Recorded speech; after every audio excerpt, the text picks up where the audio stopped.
Yet again, I think how easy it would be to push my dad down the stairs. His drunk ass wouldn't even know what hit him. There would be nothing but a startled cry, shit brown eyes wide with fear, and then he'd be gone. The only thing left to hurt me would be the stench of his rotten breath, until not even that would remain. And then I'd finally be free. I push the temptation aside when a wave of guilt hits me, not so much because I actually feel bad about my thoughts, but more because it's the same way my mom died.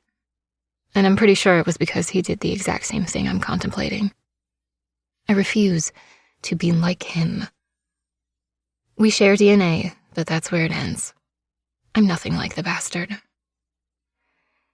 Get out of the way, girl.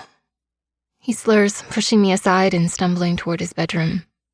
He has no idea how close he just came to death, and hopefully he'll never pick up on my homicidal thoughts because the man is a mean drunk.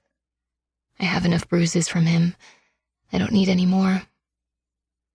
I watch his clumsy walk down the hall before he disappears out of view. He'll be sleeping it off for the night. Just a typical Tuesday at the Finch house. With a heavy sigh that sounds like it belongs to a 90-year-old instead of a soon-to-be 21-year-old, I head downstairs, grabbing my bag from the counter on the way out the door. My dad's pride and joy sits in the driveway. The black Ford F-150 is waxed and shining, making our small, dirty white house stand out even more. The neighborhood is run down, but our house is definitely the saddest on the street. It used to embarrass the hell out of me when I was younger. And now I'm just used to it, I guess. One more embarrassment to add to the ever-growing list. Instead of taking the truck, that would make my life a hell of a lot easier, I take to the sidewalk, following it down to the bus stop at the end of the street. It's already dark, making it seem even more ominous than usual. If I had a choice, I wouldn't choose to walk these streets after the sun sets. But not all of us get options in life. Some of us are just born into shit situations that we have to spend the rest of our lives trying to crawl the fuck out of. The rumble of a motorcycle has me freezing in place. I grip the strap of my bag tighter and duck my head, hoping like hell it's not who I think it is.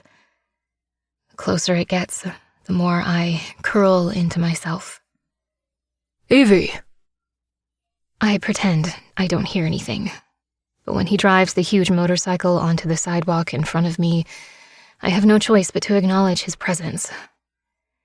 As I lift my eyes, I catch sight of the mermaid with the blue tail that's painted on his gas tank, the one with the enormous bare tits. The image just screams, I'm a real classy guy and one hell of a catch. I'm going to miss my bus, Lyle, I say and try to step around him. Why were you ignoring me?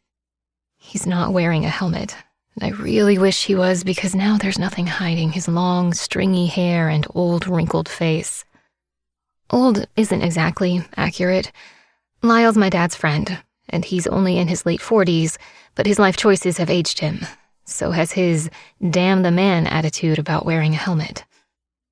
Deep wrinkles are etched into his weathered face, and his skin looks so sun-damaged that I'm pretty sure he's sporting skin cancer in more than one spot. To make matters worse, his bottom lip puckers out from the huge wad of chewing tobacco he's sucking on. When he spits out a long string of brown juice, I have to force myself not to dry heave. I'm not ignoring you. I just need to catch the bus or I'll be late for work. Hop on. I can take you. No thanks, I tell him, because there's no way in fuck I'm getting on the back of his bike, pressing my body up against his and wrapping my arms around his giant beer gut. No fucking thanks. Ever since I hit puberty, Lyle's given me looks that make me feel like there will never be enough layers of clothing between me and him. Even in my work coveralls, he eyes me like he's picturing me naked. Fucking pervert. I walk around his bike and pick up my pace, seeing the bus's headlights turning the corner. Pretty little girl like you shouldn't be walking the streets alone. He hollers over his idling motor.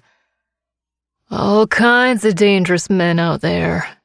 To keep listening to this audiobook, I've left you a link in the description so you can do it.